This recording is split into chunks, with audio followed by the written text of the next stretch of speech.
আমাদের নীলফামারীর অনেকজনেই ইন্টারন্যাশনালি আমাদের ক্রীড়া জগৎকে, আমাদের দেশকে, আমাদের অঞ্চলকে রিপ্রেজেন্ট করতেছে। আমাদের ফিবায় আমাদের নীলফামারীর ভুবন মোহন তরফদার স্যার আমাদেরকে 5 বছর ফিবায় রিপ্রেজেন্ট করছে। স্যার, আপনি আমাদেরকে ইন্টারন্যাশনালি রিপ্রেজেন্ট করছেন, এই অনুভূতিটা আপনার কীরকম লাগে? প্রথমেই আমি সকলকে ধন্যবাদ জ্ঞাপন করছি এবং ঈশ্বরের কাছে আমি কৃতজ্ঞতা প্রকাশ করছি, যার কারণেই আমি আজকে এই জায়গায় প্রতিষ্ঠিত। আমি ঢাকার মাঠে 2005 সাল থেকে রেফারিং করে আজও অবধি এখনও টিকে আছি।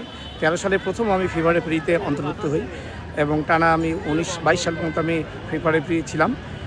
আর এখন আমি সাবেক ফিফা রেফারি হয়েছি, কিন্তু প্রিমিয়ার লিগে প্রতিনিয়ত ম্যাচ করছি। সকলের দোয়া করবেন যেন আমি আমার নীলফামারীর সুনামটা ধরে রাখতে পারি এই রেফারিং জগৎ দিয়ে, এবং রেফারি খেলাটা যেন সুন্দরভাবে পরিচালনা করেই আমি একটা নীলফামারীর নাম যেন আরও উচ্চতায় যায় সেই আশাবাদ করছি।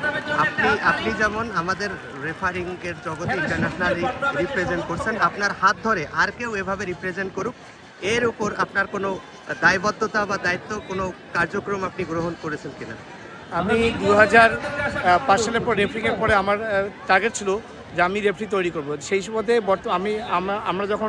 আমি যখন রেফারিং শুরু করেছি, শুধুমাত্র কয়েকজন রেফারি ছিল, তার মধ্যে নূর মোহাম্মদ তারা, শওকত আলী টুলটুল, সফিয়ার ভাই, মকবুল ভাই, এর হাতে গোনা 4-5 জন রেফারি ছিল। তারপরে আমি নিযুক্ত হই প্রথম নীলফামারীতে রেফারি হওয়ার। আমি তখন থেকেই প্রতিজ্ঞাবদ্ধ ছিলাম যে নীলফামারীতে রেফারিং আরও আমি তৈরি করার চেষ্টা করবো, এবং সেই অবধি আমার বর্তমান নীলফামারীতে রানিং রেফারি আছে অ্যাবাভ 40+, মানে নিয়ার 60 জনের মতো আমাদের রেফারি এই নীলফামারী জেলায় আছে। আমারও চেষ্টা আছে আমার পথে যেন যায়, সেই লক্ষ্যে আমি তৈরি করেছিলাম।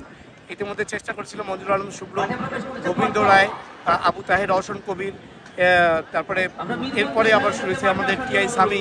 হ্যাঁ, এরকম চেষ্টা আছে আরও কিছু রেফারি তৈরি করে, যাতে আমার জায়গায় তারা আমার থেকে ভালো পর্যায়ে তারা যায়, এই একটা প্রচেষ্টা আমার এখনও আছে। নীলফামারীতে কিংবা আশেপাশের জেলাগুলোতে আঞ্চলিক টুর্নামেন্টগুলো, যেগুলো সবচেয়ে ফাইনাল ম্যাচগুলো, সেমিফাইনাল ম্যাচগুলো, গুরুত্বপূর্ণ ম্যাচগুলো আপনার কাঁধে দায়িত্বভার আমরা প্রায় দেখে এসেছি পরে, এটা কীরকম উপভোগ করেন আপনি? এটা তো অবশ্যই একটা গর্বের বিষয় যে এটা সকলের দোয়া, যে আমি এখনও ওই ম্যাচগুলো বেশ কঠিন ম্যাচগুলো আমি এখনও নিষ্ঠার সঙ্গে চালানোর চেষ্টা করে আসতেছি। এটা একটা এই জন্যই যে আমি যেটাই করি না কেন, আমি সততার সঙ্গে করার চেষ্টা করি, যাতে কেউ পক্ষপাতমূলক আচরণ করি না, কারো পক্ষে নিয়ে আমি কাজ করার চেষ্টা করি না, যে কারণেই সবাই আমার প্রতি একটা আস্থা পায়। আর এইটার ধারাবাহিকতা আমি যতদিন রেফারিং করি না কেন, আমি এই ধারাটা অব্যাহত রাখতে চাই এবং সবার কাছে এইটাই দোয়া আছে। ধন্যবাদ স্যার, আপনার জন্য শুভকামনা। ধন্যবাদ তোমাকে।